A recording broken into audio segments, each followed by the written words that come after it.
एक बार एक राजा रामधन था। अपने नाम की ही तरह प्रजा सेवा ही उनका धर्म था। उनकी प्रजा भी उन्हें राजा राम की तरह ही पूजती थी।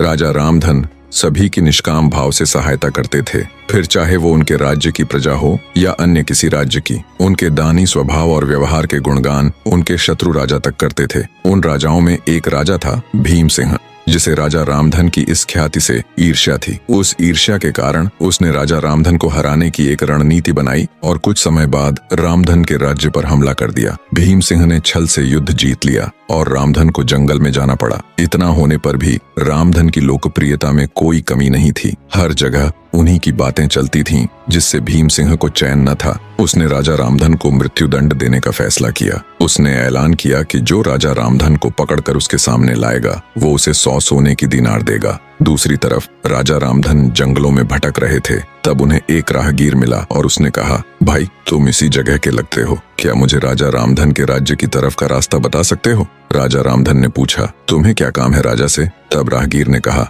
मेरे बेटे की तबीयत ठीक नहीं, उसके इलाज में सारा धन चला गया। सुना है राजा रामधन सभी की मदद करते हैं, सोचा उन्हीं के पास जाकर याचना करूं। यह सुनकर राजा रामधन राहगीर को अपने साथ लेकर भीम सिंह के पास पहुंचे। उन्हें देख दरबार में सभी अचंभित थे। राजा रामधन ने कहा, हे राजन, आपने मुझे खोजने वाले को 100 दीनार देने का वादा किया था। मेरे इस मित्र ने मुझे आपके सामने पेश किया है, अतः इसे वो 100 दीनार दे दें।